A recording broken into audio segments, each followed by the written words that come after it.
reka mbarogoye gatoya ibyo Bruce amaze kuvuga bisaba iki ntabwo nabyumvise neza. Ukiri muto wumva yifitemo impano ariko akaba atazi aho yahera, breakthrough arahera he, aratangirira kuki? Murakoze. Ndaza kwifashisha ingero ntabwo ntinda. Mwabonye umusore witwa Aisha Speed heruka hano? Aisha Speed, yes. Wakubaza ngo akora ikibanzo biza ngo iki?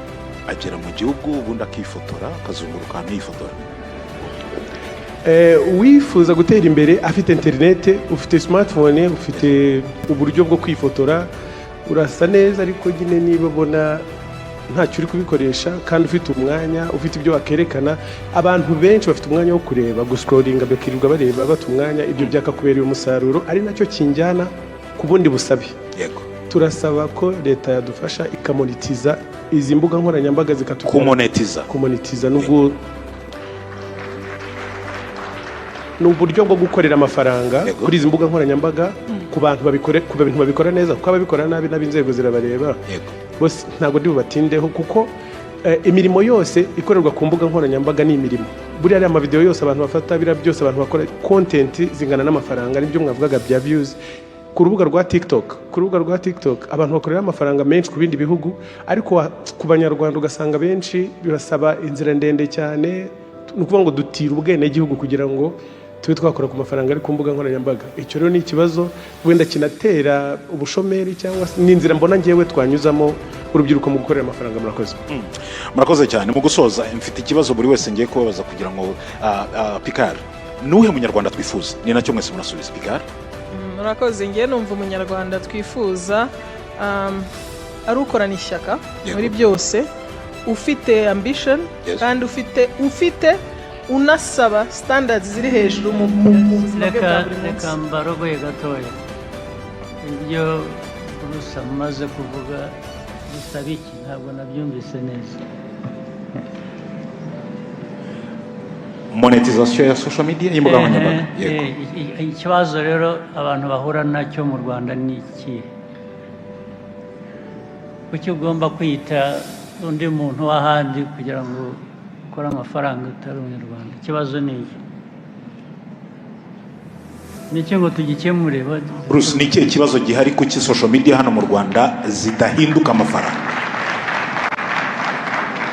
Uyu niwo mwanya kuko n'urubyiruko hanze iki kintu kiri kuvugwa cyane. Murakoze nyakubahwa Perezida wa Repubulika. Kugira ngo umuntu akorere amafaranga ku mbuga nkoranyambaga hari ads, publicité zinyuraho.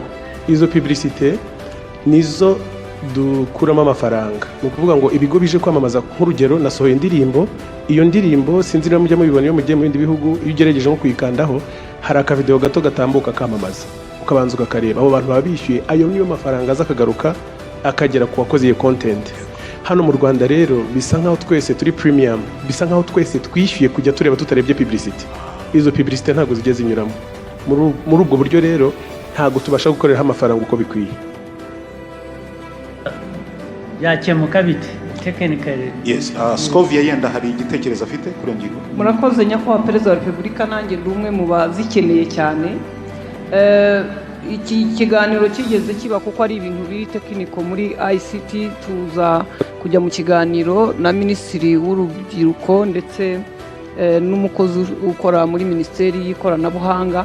Hari ibyo batubwiraga biri tekiniko, niba Minisitiri yadufasha wenda gusobanura biri tekiniko muri ICT ngira ngo nibyo cyadufasha, ariko kugira ngo zijyemo hari twanasabaga bakatubwira ngo Google ivuga ko itaziduha cyangwa n'abandi, kubera ko mu Rwanda wenda abantu babikoresha ari bake cyangwa ari bake ari benshi cyangwa badakunda kwamamaza, ariko tukavuga ngo leta y'u Rwanda ibidusabiye muri Google bakagira uko bavugana, kuko ubu mu Rwanda dukoresha Google Map.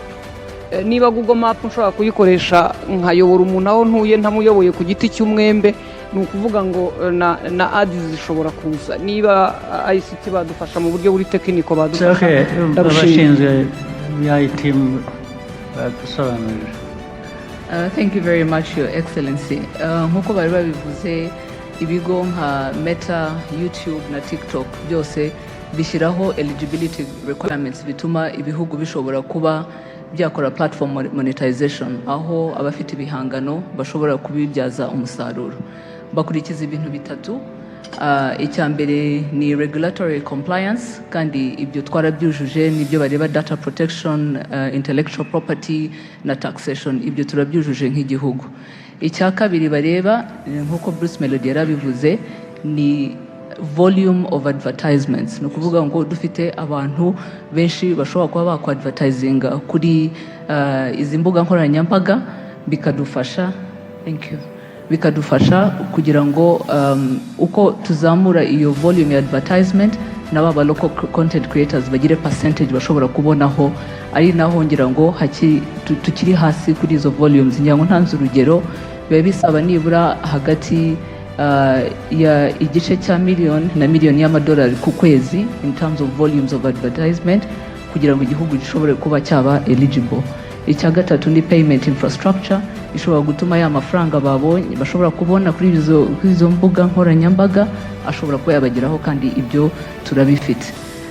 Ari ibyo bigo byose nk'uko nabivuze twavuganye nabyo, ni ukuvuga ngo hariho ibintu bibiri aho batubwira ati turimo turabikora, bagenda banashyiraho ibihugu bitandukanye babyongera mu mubare w'ibihugu biri eligible, ariko bikanasaba yuko natwe twashyiramo imbaraga kugira ngo the volumes of advertisement coming from our private sector and companies ishobore kuba yazamuka kugira ngo tube eligible. Murakoze. Yes, kubitureba twakora rero specifically ni ibi. Hari ibyo bireba abo bandi Google n'abandi, hari byaba bitureba ni ibiki tudakora twakora kugira ngo kuva twatangira kuganira nabo ibitureba twarabikoze, ari izo regulatory compliance zabayeho, ngira ngo dushyiraho na ririya tegeko rya data protection n'ibijyanye na intellectual property, ibyo byose birahari. Payment infrastructure zirahari, ubu ngira ngo ahasigaye hakeneye ko twashobora kuba twabyaza umusaruro izo mbuga nkoranyambaga no kuzamura iyo advertisement base. Murakoze cyane. twayizamura dute?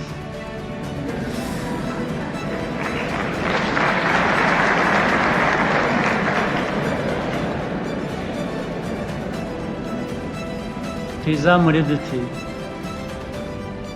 Your Excellency, I think ibintu kubifata twese nk'umukoro, companies zose zikumva ko social media is also a platform where you can do advertisements, kandi nabyo bigira iyo network effect ishobora gufasha baba local content creators bacu. Harimo kutamenya rero kwaba ngira ngo nk'aba local content creators bo bamaze kubimenya, bakomeje bagirana ibiganiro na companies ubu nizo dukeneye zamenya to mobilize. Twabikora, dukwiye kubikora, dukora iyo mobilization. Thank you, sir. Okay.